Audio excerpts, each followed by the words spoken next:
बहुत ही हम्म, huge syllabus है JIB का। यस। और उसको सर इतना स्मूथली किसी प्लेटफॉर्म के जरिए किया जा सकता है, ये मेरे लिए बहुत आश्चर्यजनक था सर।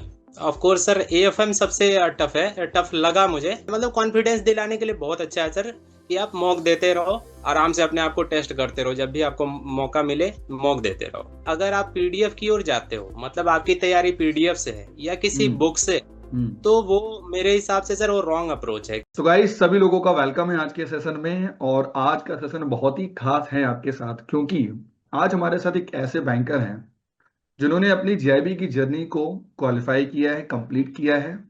आज उनसे बहुत सारी बातें करेंगे कि जेआईबी एग्जाम क्या है, उनकी क्या स्ट्रेटेजी रही। तो सबसे पहले मैं विशाल सर आपका वेलकम करता हूँ। Welcome sir.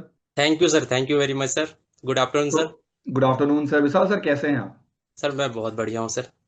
हमारे बहुत ऐसे बैंकर इस सेशन को देख रहे हैं। मैं चाहता हूँ कि कुछ अपना एक ब्रीफ आइडिया अपने बारे में बताइए हमारे सारे बैंकर्स को। Yes. मेरा नाम विशाल मिश्रा है। मैं इंडियन नेवी से रिटायर्ड, 15 साल की सर्विस करने के बाद रिटायर होके मैं वेस्ट बंगाल ग्रामीण बैंक को मैंने ज्वाइन किया। अभी तारापीठ ब्रांच में मैं पोस्टेड हूँ। जब मैंने ज्वाइन किया उससे पहले मेरे एक साथी हैं, श्रवण कुमार झा जी। ओके। उन्होंने सर ओली बोर्ड से ही गाइडेंस लिया, और हम्म। उनका फर्स्ट टाइम में उन्होंने जेआईवी क्लियर किया और साथ में सीआईवी भी क्लियर किया। अरे वाह, ग्रेट, नाइस। उन्होंने उन्होंने बस ये मुझे बताया कि कुछ नहीं करना है, हॉलीवुड हम्म। का प्लेटफॉर्म सब्सक्राइब करना है, और आप जो भी उनका गाइडेंस मिलता है जस्ट डू दैट, और कुछ भी टेंशन नहीं लेना है। और मैंने वैसा ही किया, और स्मूथली मेरे फर्स्ट टाइम पे मेरे जेआईबी क्लियर हो गया। अरे नहीं, बहुत बहुत भाई, कॉन्ग्रेचुलेसन, अच्छा लगा। अब thank you Vishal sir. Sir, एक बैंकर के मन में सबसे पहले आपके मन में भी आया होगा कि अपनी जर्नी सर, को हम स्टार्ट करेंगे। तो यस आपने सर। कहाँ से शुरुआत की? मीन्स आपने बॉलीवुड क्लासेस देखी, क्या देखी, यूट्यूब पे देखा? कहाँ से आपको पता चला इन्फॉर्मेशन? जैसे आपने कहा आपकी फ्रेंड ने आपको बताया, यस तो सर, आपने फिर मेरे जर्नी फ्रेंड। स्टार्ट कहाँ से की अपनी? सबसे पहले सर मेरे जो फ्रेंड हैं उन्होंने मुझे जो श्रवण कुमार झा हैं उन्होंने मुझे बताया कि जेआईबी से करो, क्योंकि मुझे तो एक्चुअली इसका सिलेबस वगैरह कुछ पता नहीं था जेआईबी में क्या है। ओके। उन्होंने उन्होंने ये बताया कि जो बैंकिंग सिस्टम में जो बैंक में हम लोग पढ़ते हैं उसी का हम्म। कुछ कॉम्प्रिहेंसिव है ये, तो आपको अच्छे से। बट जब मैंने इसका सिलेबस देखा, बहुत ही हम्म। ह्यूज सिलेबस है जेआईबी का। हम्म। यस। और उसको सर इतना स्मूथली किसी प्लेटफॉर्म के जरिए किया जा सकता है, ये मेरे लिए बहुत आश्चर्यजनक था सर। तो मैंने श्रवण कुमार झा जी के माध्यम से ही ये प्लेटफॉर्म पे आया। ओके। अच्छा, आप मैरिड हैं? यस सर, मैं मैरिड हूँ सर। तो एक बैंकर के मन में सबसे बड़ा चैलेंज आता है यार कि बैंकिंग जॉब भी करनी है और यस प्रिपरेशन सर। भी आपको करना है। तो आपने यस। दोनों लाइफ को कैसे मेंटेन किया? यानी आपका जो पर्सनल लाइफ था और आपकी प्रोफेशनल लाइफ के साथ आपने कैसे मेंटेन किया इस प्रिपरेशन को? एक सर टाइम मैनर से मैंने शेड्यूल किया अपने पढ़ाई को, कि मुझे ये पता चल गया कि ये शॉर्टकट वाली चीज़ तो है नहीं। अगर आपको यस। गारंटीड गारंटीड सक्सेस चाहिए तो आपको एक प्लान तरीके से करना ही पड़ेगा, पूरा सिलेबस पढ़ना ही पड़ेगा। ये तो है सर। और सेकंड चीज ये है सर कि हमें केवल एक मतलब इसको क्लियर करने के तरीके से मैंने तो ये नहीं देखा था। मैंने ये देखा था कि इसके सिलेबस को मैं पढ़ूंगा, ये मेरे अंदर आना चाहिए कि पूरा सिलेबस मेरा पढ़ा हुआ होना चाहिए, नॉट ओनली कि मैंने एक सब्जेक्ट मैंने क्लियर कर दिया और वो मैंने ग्रेट सर। पढ़ा है। और ओली बोर्ड ने मुझे बहुत सपोर्ट किया इसके लिए कि मतलब उसके जो वीडियो का डिजाइन है सर आप लोगों का, कभी भी मुझे ये फील नहीं हुआ कि इतना ह्यूज सिलेबस मैं पढ़ रहा हूँ। जस्ट एक कहानी की तरह आप लोग समझाते थे, फ्लो चार्ट के जरिए, अलग अलग मतलब चेक का जो एग्जांपल देके कि मतलब जो बिल ऑफ एक्सचेंज में, चाहे जैसे सर आपने फैक्टरिंग के बारे में जैसे समझाया है, दूसरी कंट्री में मतलब एक्सपोर्ट इंपोर्ट से रिलेटेड, बहुत औसम है सर लिटरली। तो एक मजा आता है तैयारी करने में, हमें पता नहीं चलता है कि हम इतना ह्यूज सिलेबस आराम से कंप्लीट कर ले रहे हैं। ग्रेट। अच्छा, अगर हम चारों पेपर के बारे में बात करें तो आपको कौन सा पेपर सबसे ज्यादा टफ लगा, या क्या रहा चैलेंजेस? हम पेपर वन से स्टार्ट करते हैं। कैसा लगा चारों ये पेपर की जर्नी आपकी? ऑफ कोर्स सर एएफएम सबसे टफ है, टफ लगा मुझे। बट एएफएम का जो मेरे दोस्त हैं, वही श्रवण कुमार झा जी, उन्होंने स्टार्ट में ही बोला कि एएफएम जो है, एएफएम मतलब सबसे टफ है, तो उसको फोकस में ज्यादा रखना है, ठीक है। बट आरबीडब्ल्यूएल भी मैं जब गया था देने के लिए, तो वो इतना आसान नहीं है सर। अगर आप आपसे गाइडेंस में नहीं रहता तो शायद वो अटक सकता था मेरा। तो मैंने एएफएम पे स्टार्ट में ही मतलब पूरा फोकस रखा कि एएफएम को मेरा नहीं अटकना चाहिए। तो एएफएम के सिलेबस को मैंने 2 बार रिपीट कर लिया। एक बार तो मैंने फाउंडेशन में पढ़ा, उसके बाद ग्रेट। उसका समरी बैच भी मैंने देखा, तो फिर वो ज़्यादा एएफएम में कॉन्फिडेंट था कि मैं जाऊंगा तो एएफएम क्लियर हो जाएगा। Great. What about the paper one? Economy कैसा लगा आपको? इकोनॉमी भी टफ था सर, बट टफनेस में अगर हम देखेंगे तो सबसे ज़्यादा टफ मेरे को एएफएम लगा। सेकंड में आरबीडब्ल्यूएल लगा मेरे को। थर्ड में आईएफएस में लगा, और सबसे लास्ट पीवीपी सर। अच्छा, जब आपने तीनों पेपर क्वालिफाई कर लिए, पेपर वन की, पेपर फोर की बात आती है, हाँ तो हाँ। पेपर फोर में क्या चैलेंज लगा आपको? यार ये आखिरी पेपर है, इसमें क्या यस करे, यस कैसे करे? यस तो उसको आपने कैसे यस। तैयार किया? वो सर लास्ट में एक वीक का टाइम बचा हुआ था, और यस। इसका तो मैंने से पहले से इसका पढ़ा हुआ था ही। हम्म। साथ में फिर आपके जो आपने लास्ट में फिर एक कैप्सूल बैच जो ये किया था, जिसमें एबीसीडी करके सब पढ़ाया, फिर यूट्यूब पे भी आपने पढ़ाया था। उसके बाद मैराथन स्टार्ट में मेरे को एक वीक में ऐसे विश्वास नहीं हो रहा था कि शायद ये मेरा अटक सकता है, ऐसे लग रहा था सर। पीछे जी। के भी मैंने पेपर्स वगैरह देखे थे, फिर न्यूमेरिकल्स हम्म। वगैरह जो आपने न्यूमेरिकल का एक सेशन करवाया था। तो हालांकि मैंने एएफएम को ज़्यादा फोकस किया था, तो एएफएम में भी न्यूमेरिकल था। और फिर यस यस। आपने सबसे पहले मतलब उसका न्यूमेरिकल वाला ये पार्ट ही, मतलब जो आपने ये gross profit, net profit, yes yes, operating day one में ही। कॉस्ट, हम्म। मतलब क्या, मतलब मैं तो फैन हो गया हूँ सर आप लोगों का। लिटरली सर, बहुत अच्छा है नहीं सर सर, आप लोग। Thank you. और इसके पीछे रीजन भी है कि सर होता है क्या है कि जब एक वीक का समय बचता है लास्ट में, यस और सर। उसमें अगर मान लो हम पहले ही हार्ड वाला पोर्शन कर लें, तो चीजें यस सर। बहुत यस सर। आसान होती हैं आगे चलकर। आसान हो जाती है। अच्छा, मैं क्लास में बहुत टफ लेवल के क्वेश्चंस कराता था, चाहे यूट्यूब पे मैं प्रैक्टिस कराता था, तो कभी सर। लगता था मन में कि टफ इतना क्यों करा रहे हैं सर? क्या रीजन है, यस इतना सर। टफ क्यों करा रहे हैं? Yes sir. Yes sir. Indexation का जो आप करा रहे थे, जो यस। आपने बार बार इम्फेसिस किया था कि हम्म। मतलब ये बहुत मुश्किल है, तो मैं बोला कि नहीं, आप अगर इम्फेसिस कर रहे हो तो मतलब हो सकता है कि शायद वो चांसेस हैं। तो हेल्प मिला सर, लिटरली बहुत अच्छा लगा मुझे। यानी कि एक बात तो हम सब इतना तो समझ में आ गया है सभी बैंकरों को भी, कि अगर आप किसी भी पेपर को कॉन्सेप्ट के साथ पढ़ते हैं तो चीजें आसान हो जाती हैं। Yes sir. यस। एग्जाम के लिए ये बोलूंगा कि जो लोग भी शॉर्टकट देख रहे हैं कि मतलब एक वीक के अंदर हम्म। हो जाएगा, या फिर मैं कोई 3-4 घंटे का कोई वीडियो देख लूंगा, या किसी भी प्लेटफॉर्म से कोई मैराथन देख लूंगा, या किसी भी हो सकता है, चांसेस है उसमें भी आपका हो सकता है, लेकिन वो क्या है, आपका रिस्क है। यस। उसमें आपकी गारंटी नहीं है, लेकिन इस बात की गारंटी आप लोग तो सर सारे, मतलब जितने फैकल्टी है सभी देते हैं। प्रद्युमन सर भी देते हैं कि मैंने जो पढ़ाया है अगर आप वो करके जा रहे हो तो मेरी गारंटी है, कैसे नहीं होगा। तो मुझे भी ये लग रहा है सर कि आप लोगों की गारंटी बिल्कुल सही है। अगर जिसने भी फाउंडेशन बैच को अच्छे से किया हुआ है, और हम्म। फाउंडेशन बैच को टाइम लगेगा, एक हफ्ते में के अंदर आप फाउंडेशन नहीं कर सकते हो कवर। यस, तो नाम ही है आप लोग फाउंडेशन। हम्म। हाँ, तो आप लोग सभी बोलते हो, आप भी बोलते हो कि कॉन्सेप्ट से ही होगा, कॉन्सेप्ट से ही होगा, तो वो मुझे एग्जाम में जाके पता चला कि हाँ, कॉन्सेप्ट से ही होगा। आप मैराथन में आप क्वेश्चन आंसर कर रहे हो, तो क्वेश्चन आंसर, ये एग्जाम का पैटर्न ऐसा नहीं है कि आप एग्जाम में जाओ और आपको डिटो वैसे ही क्वेश्चन आपको वही मिलेगा, लेकिन उसको आपका यस। कॉन्सेप्ट अगर क्लियर होगा तभी आप सही ऑप्शन को टिक कर पाओगे, नहीं तो नहीं कर पाओगे। ये बात तो एकदम सही है, और इसीलिए हम लोग हमेशा कराते हैं टफ लेवल के क्वेश्चन ज्यादा। एक सर क्वेश्चन जो आपने कराया था वो मुझे याद आ रहा है, कि जिसमें कस्टमर के साइड से अगर फॉल्ट होता है तो उसको हम्म। मतलब रिपोर्ट, जब तक वो रिपोर्ट नहीं करेगा तब तक पेनल्टी उसके ऊपर लगती है। यस, कौन और रिस्पॉन्सिबल है? जी जी जी। ये क्वेश्चन सर आपने बोला था कि ये बीएसवीडीए से क्वेश्चन पक्का आएगा, और ये आया था। उसमें ये दिया था कि बीएसवीडीए का जिसका अकाउंट है उसमें 5,000 से ज्यादा उसकी लायबिलिटी नहीं यस होती है। यस यस यस यस तो यस। तो मैंने सर उसका ऑप्शन देखा 5,000, तो मैं 5,000 के ऊपर जा रहा था टिक करने, लेकिन हम्म। उससे पहले ये था कि वो कस्टमर का फॉल्ट था।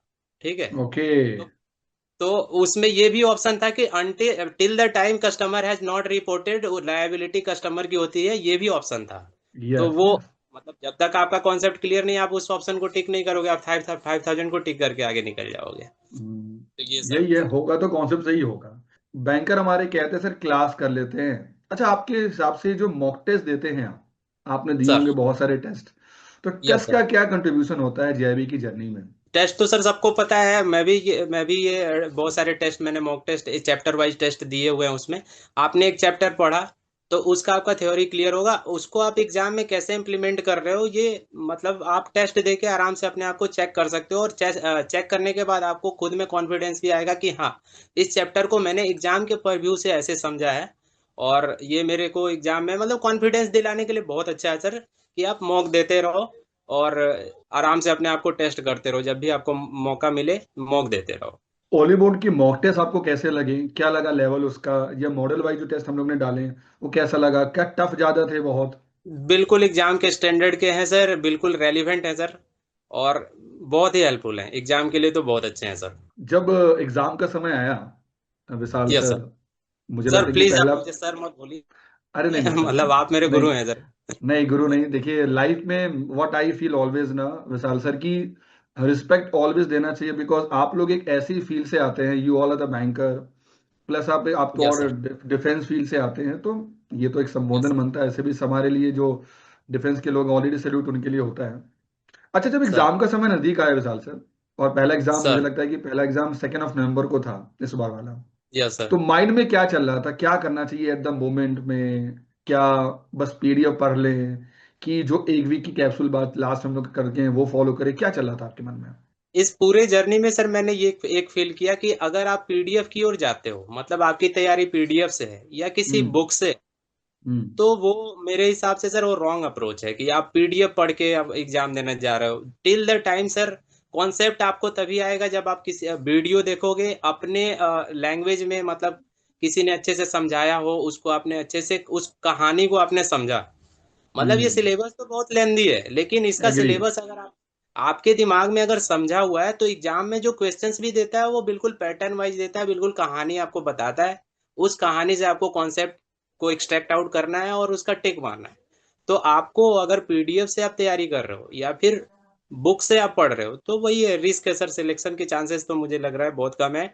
आपको वीडियो ही देखना चाहिए, और वीडियो से जो भी मतलब एक्सपीरियंस, जैसे आप लोग, जैसे सर आपका more than 10 years सर आपका इस फील्ड में है, तो आपको एग्जाम का हर एक न पता है कि अगला अगले पैटर्न में एग्जामिनर क्या करने जा रहा है, या फिर वो एक ट्रेंड बताता है कि हाँ मतलब इस बार अगर न्यूमेरिकल दिया तो अगले बार क्या आएगा। तो बेटर है सर कि हमें एक अच्छे गाइडेंस, मतलब अपना टाइम वेस्ट नहीं करना चाहिए। जितने भी बैंकर हैं उनको, उनके दिमाग में ये तो है कि मुझे जेआईबी करना ही है, तो आप इसको टेंशन की तरह मत लो, आप इसको जल्दी से क्लियर करो। और मैं तो सर सजेस्ट करूंगा कि एक बार में क्लियर करो, क्योंकि अगर आपका हम्म। एक पेपर भी बचता है तो फिर से आप 6 महीने के लिए फिर से आप टेंशन में हो कि मुझे वो एक यस। एक पेपर मेरे को क्लियर करना है। और अदर देन दैट आपका फैमिली का भी कुछ रिक्वायरमेंट है, तो हमेशा यही तो नहीं करते रहेंगे, जल्दी से इसको क्लियर करो और फिर आगे करो, सीआईबी करो। नहीं नहीं, ये बात बिल्कुल आपने सही बोला। और एक बात यस मैं हमेशा कहता हूँ विशाल सर की ना, सिंगल पेपर से ज्यादा आसान होता है चारों पेपर एक बार में देना। Sir, yes sir, yes sir, कई बार कहा है सर आपने। हाँ, इसको जिसने समझ लिया हो, हमेशा मैं एक बात हमेशा कैसे क्लास में कहता हूँ कि ये मत सोचिए कि आपको किसी एक पेपर को क्वालिफाई करना है, आप ये सोचो कि आपको जेईबी की जर्नी को क्वालिफाई करना है। Yes sir. तो क्योंकि आपका स्कोर आना है 200 प्लस, बस आप एग्जाम आपका क्वालिफाई हो गया। नहीं सर, बहुत अच्छा लगा। अच्छा, यस मैं सर। अगर पूछूं आपसे कि आप एज ए बैंकर को क्या सजेस्ट करना चाहेंगे जो एग्जाम में फेस करने वाले हैं अगले साइकिल के लिए, मई में, तो कौन सा प्लान लें, उनकी स्ट्रेटेजी क्या होनी चाहिए, थोड़ा वो गाइड कर दीजिए। Sir JAIIB super elite course सबसे बेस्ट है। आप अगर जेआईबी के लिए जा रहे हैं तो जेआईबी सुपर एलाइट को सब्सक्राइब करिए। आंख बंद करके फाउंडेशन को चैप्टर यूनिट 1 से स्टार्ट करिए, और लास्ट यूनिट तक जब आपका कवर हो जाएगा, तो आप खुद से मेरे इस सजेशन को आप उसको एनालाइज करिए कि मैंने कैसे सजेस्ट किया था। आप आराम से किसी भी सब्जेक्ट का आपको फाउंडेशन करना ही है, इसके अलावा और कोई विकल्प नहीं है। आप फाउंडेशन कवर करें, जब आपका एक बार फाउंडेशन आपने अच्छे से पढ़ लिया है, तो उसके बाद आप कैप्सूल कर रहे हो, मैराथन कर रहे हो, तो वो आपको ऐड ऑन कर रहा है, आपकी जो तैयारी है उसको वो पॉलिश कर रहा है। लेकिन अगर बिना फाउंडेशन के आप जा रहे हो, कुछ भी कर रहे हो, इवन आप कैप्सूल से भी आप क्लियर कर सकते हो एग्जाम, लेकिन वो एक तरह का रिस्क है कि उसमें यस। नहीं के भी चांसेस है। लेकिन फाउंडेशन के साथ अगर आपने जो भी तैयारी करी है तो उसमें कोई रिस्क नहीं है, you are going to clear this exam. इसके अलावा सेकंड ये है कि इंग्लिश भी एक मैटर कर जा रहा है सर। मैं ये देख रहा हूँ कि जो मतलब हिंदी बैकग्राउंड से जो लोग हैं, एग्री एग्री एग्री। तो उनका जो इंग्लिश का कंटेंट है, मतलब बहुत लंबे चौड़े एग्जाम क्वेश्चंस आ रहे हैं, तो उसमें साथ में इंग्लिश पे भी फोकस करना जरूरी है कि थोड़ा सा आप इंग्लिश को भी साइड से टाइम दो। जिनका इंग्लिश एवरेज है वो तो ठीक है, लेकिन बिलो एवरेज जिसका इंग्लिश है उसको थोड़ा अपने इंग्लिश पे भी काम करना चाहिए। तो जेआईबी का जो सुपर एलाइट कोर्स है, वो मुझे लग रहा है कि बहुत ही अच्छे तरीके से डिजाइंड है। उसमें आपको ये फाउंडेशन मिल रहा है, क्रैश कोर्स मिल रहा है, समरी है, सारी चीजें, सारी चीजें। कैप्सूल कैप्सूल है, मॉक है, everything is there in that. और हम्म। उसके लिए जो सर आप लोग जितना मेहनत कर रहे हो, और उसका जो मतलब सब्सक्रिप्शन चार्ज है, मुझे लग रहा है सर कि मतलब बहुत ही कम। मैं तो देखिए, नहीं, वेलकम है आपका, अच्छा है, आपने कहा। बहुत मेहनत कर रहे हैं सर आप लोग, मतलब आप हो गए, प्रद्युमन सर, आफरीन मैम है। एक अगर मैं पूछूं आपसे कि एक बैंकर को अपना टाइम मैनेज कैसे करना चाहिए, जो अपन स्टार्ट करना चाह रहे हैं अपनी जर्नी को फॉर मई साइकिल के अगले साल के लिए, तो अपने सर टाइम को कैसे मैनेज करें, एक सजेशन अगर आप देना चाहें बैंकरों को, कैसे मैनेज करें। टाइम के लिए सर देखिए, अगर इस एग्जाम को आपको क्रैक करना है तो एटलीस्ट 2 आवर्स मॉर्निंग में, 2 आवर्स इवनिंग में आराम से आप मतलब अलग करके रखें कि मुझे इस एग्जाम के लिए देना है। देखिए आपको एग्जाम अगर क्लियर करना है तो कुछ सेक्रीफाइस तो करना पड़ेगा, है ना, यस। कि आप, हर बैंकर दिन को काम करके आता है, शाम को थका रहता है, लेकिन फिर भी उसमें से आप अगर शाम को 2 घंटे नहीं तो 1 घंटे एटलीस्ट निकालिए। और मतलब आप अपने स्पीड से देखिए, अगर अगर आप लाइव लाइव सेशन देख रहे हो तो बहुत अच्छा है, नहीं तो अगर आप रिकॉर्डेड देख रहे हो तो उसको आप थोड़ा सा स्पीड में 1.5 या 2 के स्पीड में आप उसको देख के, और चैप्टर वाइज अपना टारगेट, डेली का टारगेट रख दो कि एटलीस्ट मेरे को तीन तीन 3 यूनिट मेरे को खत्म करना है या 2 यूनिट खत्म करना है। उस हिसाब से आप टाइम बाउंड तरीके से अपने प्लान को, अपनी तैयारी को आप प्लान कर सकते हो सर। तो टाइम तो मैनेजमेंट में सर मैं तो 4 आवर्स का मैंने टारगेट रखा था कि डेली मेरे को 4 आवर्स देना है, तो मुझे मेरा अराउंड 1.5 मंथ के अंदर पूरा चारों का मेरा फाउंडेशन कोर्स मैंने खत्म कर लिया। ग्रेट। तो सर जीआईबी की जर्नी तो पूरी हो गई, अब सर आगे के क्या है जर्नी आपकी। मुझे बस सीआईबी दिख रहा है, और मैं सीआईबी की तैयारी के लिए अपने आप को प्रिपेयर कर रहा हूँ सर। देखिए, बैंकिंग में मैं हमेशा कहता हूँ बैंकरों को कि दो तरह के बैंकर्स होते हैं। एक वो जो चलो बैंक में जॉब लग गई, नॉन स्टेबल है एंड ज्यादा सोचते नहीं। दूसरा वो लाइफ में हमेशा अपने आप को स्किल करना चाहिए, जैसे आपने यस जीआईबी किया, वेल एंड गुड, बहुत अच्छा लगा। अब अगली यस जर्नी सर। होनी चाहिए सीआईबी। इसका यस सर। इसलिए नहीं कि मॉनेटरी ही बेनिफिट आपको मिलेगा, there are so many yes benefits मिलते हैं। Yes sir. आपका यस नॉलेज सर। स्किल होगा तो आपके प्रमोशन में, आपके बैंक में आपको वेटेज बहुत मिलता है। तो मैं तो यस यही सर। चाहूंगा कि जो जर्नी स्टार्ट के आपने की है टीम हॉलीवुड के साथ, उसको भी और कंटिन्यू रखिए। अगले यस सर। साइकिल नहीं में सर। सीआईबी को पूरा करिए। फिर यस अगले सर। साइकिल में there are so many certification courses IIBF launch करती है, उनको आप यस सर। करिए। उन सभी के साथ हम आपके साथ हैं, जुड़े हुए हैं। Yes sir. और आपके लिए आपको बेस्ट विशेस देते हैं फॉर द फ्यूचर्स के लिए। We thank you always sir. With you sir, Vishal sir. And बहुत बहुत धन्यवाद, थैंक यू, आपने टाइम निकाला। एंड सभी बैंकर्स को मेरी तरफ से बहुत बहुत धन्यवाद, आपने सेशन को देखा। तो मिशन यस सर। स्टार्ट हो चुका है जीआईबी की। यस। इस मिशन को हम पूरा करेंगे बहुत जल्दी। एक चीज मैं ऐड ऑन करूंगा सर, कि मैं जब जाता था ना वीडियो देखने के लिए आप लोगों का, तो एक रहता है जी कि पढ़ाई करने से पहले थोड़ा ऐसे मन मतलब पढ़ाई की ओर जाता नहीं है हाँ। थोड़ा। जी जी जी। लेकिन आप लोगों का जो वीडियो है, आपका है, प्रद्युमन सर का है, आफरीन मैम का है, तो मुझे एक तरह से ना ऐसे लगता था कि मैं कोई शो देखने जा रहा हूँ, मूवी देखने हम्म। जा रहा हूँ, उसमें बैठ के मुझे कहानी सुनना है। नहीं सर, और ये बहुत। मतलब मुझे सच में सर बहुत अच्छा लगा इस चीज को। तो जो लोग, जिन लोगों ने भी सर का वीडियो नहीं देखा है, वो एक बार देखें और सर का तरीका देखें। मैं तो और इसकी तैयारी के लिए अगर कोई अदर देन दिस जा रहा है तो वो रिस्क ले रहा है। मैं तो यही बोलूंगा सर कि अदर देन, अगर ये ओलीवुड के अलावा अगर किसी और प्लेटफॉर्म से, तो मैंने तो चेक नहीं किया है, तो मैं ये नहीं बोलूंगा कि कोई अदर प्लेटफॉर्म से अच्छा है खराब है, लेकिन मैं ये प्लेटफॉर्म मेरे तरफ से एश्योरेंस है कि मतलब अगर आप फाउंडेशन कर रहे हो तो आपका 100% कॉन्सेप्ट से होना ही है, नहीं होने का कोई चांस नहीं।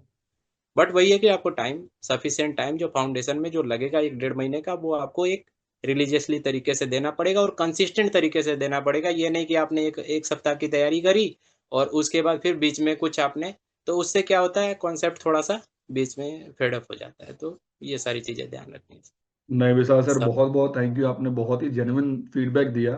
एंड थैंक यू सब for your love and words के लिए। थैंक यू सब फॉर योर वेरेबल वर्ड्स के लिए।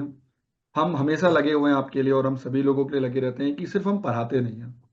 हमारा मिशन यस ये रहता है कि आपके साथ हम इमोशनली कनेक्ट रहते हैं। आप यस जब सर। यस आप जब मैसेज लिखते हैं आप लोगों ने कि सर हो गया, तो जितनी खुशी आपको लगती है ना, उससे ज्यादा खुशी मुझे लगती है। Yes sir. नहीं तो वो, और वही वो एनर्जी देती है मुझे मैराथन के लिए 6 घंटे 7 घंटे में तैयार रहता हूँ हमेशा।